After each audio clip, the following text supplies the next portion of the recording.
Greetings. This is Dave Smith, your host of the podcast And Another Thing with Dave.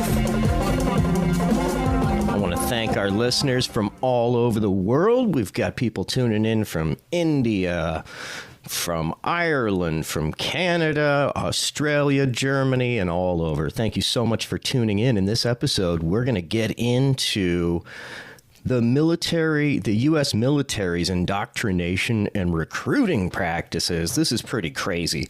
So what I'm referencing here is Lee Camp from Moment of Clarity, episode number 87, Military Recruiting Children with Cartoon. So with no further ado, let's go ahead and get into this. This is going to blow your mind, and then we'll talk about it. By the way, this was tweeted by Alan McLeod again. I reference him a lot. Great journalist. This is the story of a soldier who operates your nation's Patriot missile defense systems.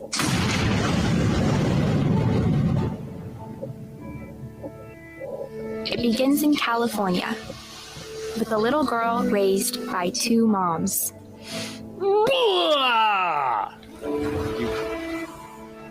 You assholes. Oh.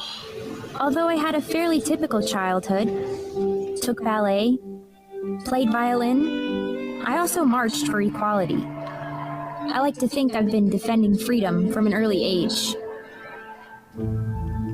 Now, I need to pause it just for one moment right there because you folks aren't getting the visual on this. I highly suggest you check this out online.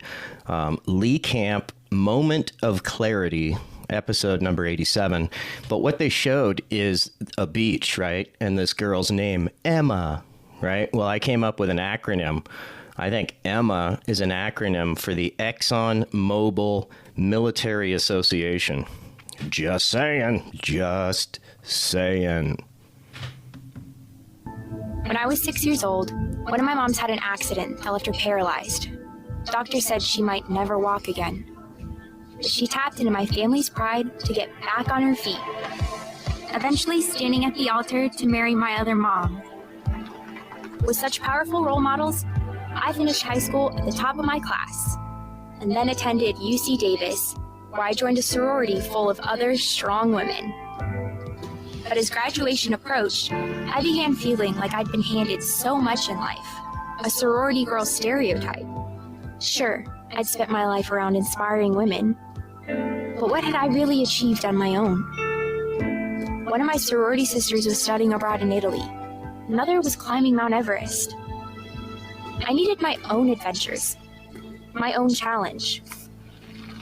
And after meeting with an Army recruiter, I found it. A way to prove my inner strength and maybe shatter some stereotypes along the way.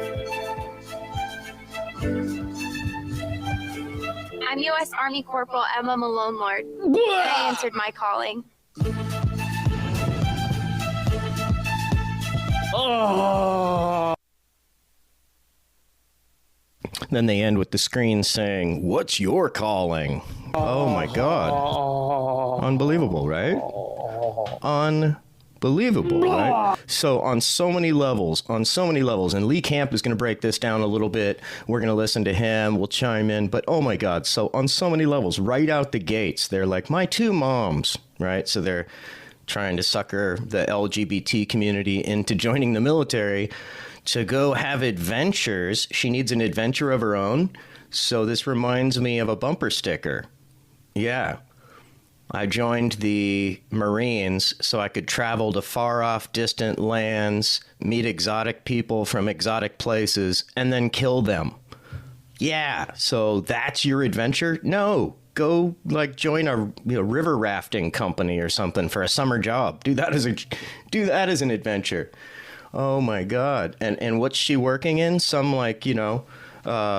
remote missile base or something. So. Yeah, launching a bomb at people far, far away with no personal emotional repercussion, right? Like being a drone pilot and going home and having dinner every night. Oh, my God. All right. And why are we at war? Can we reel that back for a second? Why are we at war? Why has the U.S. been at war for 20 years? Oh, weapons of mass destruction that was totally debunked, right? Oh, yeah. And then the Syrian gas attack, oh, that was debunked too, right? And it was proven to be staged, totally proven. So why are we at war? Yet there's a huge humanitarian crisis going on in Yemen right now. Are we helping them? No, we actually supplied the United Arab Emirates and Saudi Arabia with the weapons that they're using to perpetrate that huge humanitarian crisis. Worst humanitarian crisis in the world right now, Yemen. And so what happened? They bombed the infrastructure, took out the water purification, sewage treatment, yada, yada, yada, with U.S.-made weapons. And now those people are just dying a slow, horrible, agonizing death of starvation and trickle-down diseases, like cholera, typhoid, diphtheria, all the, whatever, all these horrible things that are a result of not having sanitary conditions and clean drinking water. So that's happening right now. Israel's committing genocide right now. They just bombed and destroyed a building that was housing the international press. But what's the U.S. military doing? Or what's the U.S., military industrial complex doing? Trying to get 4-year-olds indoctrinated into joining the military to go off and have an adventure. Let's not look at what our military's doing and has been doing for the last 20 years. Let's just, wow.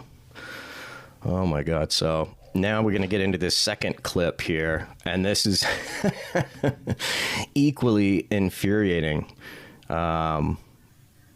Right? And Lee Camp nails it, right? This girl's talking about her mom having a health problem. And, it's unbelievable. It's unbelievable. So here we go. When I was 6 years old, one of my moms had an accident that left her paralyzed. Doctors... Left her paralyzed. And did she have health care? Because either she...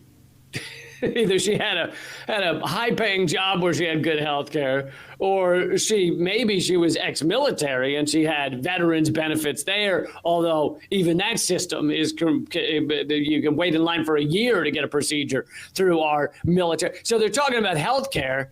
Does our military provide good health care to our veterans? Not really.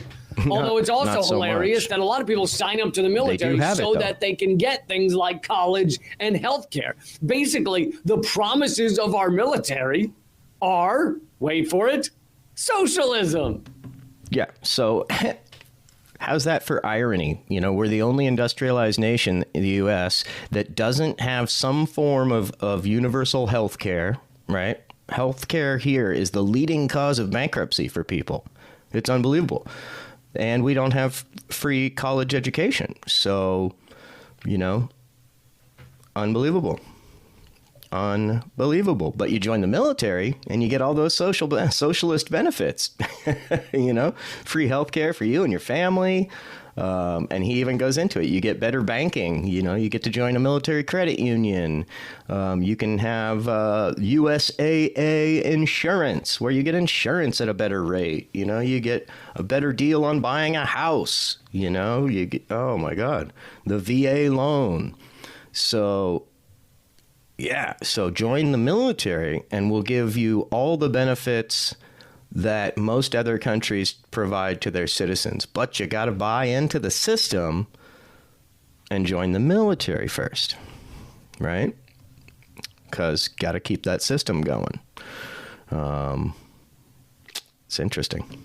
Sign up for the military, and we'll give you that socialist promise. We'll give you all the socialist promises that we would have in a normal country that actually cared about its citizens. We'll give you health care. We'll pay for college. We'll give you other types of insurance. You can get like cheaper renter insurance and car insurance and all that stuff. We'll let you retire earlier so you can have your benefits and actually enjoy your life rather than being a victim to wage slavery at a job you hate. All of those things come with the military. So they don't like to phrase it that way, but really the military is like, hey, join up with us and we'll give you socialism while we crush socialist countries. The fuck? Yeah. Yeah. Let that irony set in. And at the very moment, the U.S. is preparing to coup Bolivia, Venezuela, and Nicaragua. So at this very moment, when, they're putting out propagandistic commercials to try to get 4-year-old girls to fantasize about joining the military, at the very same time, we're crushing democratic uprisings in 3 different countries. We just cannot stop messing with Venezuela. And it goes back to oil, because Venezuela and Bolivia have huge reserves and we want them. So what if we didn't need oil? What if the oil industry didn't dictate our foreign policy? What if we had more Elon Musks in the world that were worried about, sustainability and working on a form of power that benefits everybody, like geothermal? Geothermal, right? Yellowstone Park sits on what's called a super volcano. You don't mean to tell me that we couldn't harness that power and be driving a gazillion turbines and also at the same time lessening the risk of a super volcanic eruption, right? Like maybe we could use that power in a way that would reduce the threat of it happening in the next 100 years. Who knows? It might be a Pandora's box. I might be wrong. You might tap into it and then all of a sudden it happens. But it would be something for smart people to investigate, right? Wave power is another one, because waves are crashing all day, every day on every coastline. So you could develop a wave generation machine that was safe for aquatic life, right? People are working on it. It's already happening. They're considering doing one under the Golden Gate Bridge because there's so much water movement. So many, many, many options. But, the oil industries rule everything. I highly recommend everybody check out this documentary called The Secret of the Seven Sisters. And it's a 4-part documentary series, and it really breaks down how the oil industry has had a grip on global politics for the last 100 years.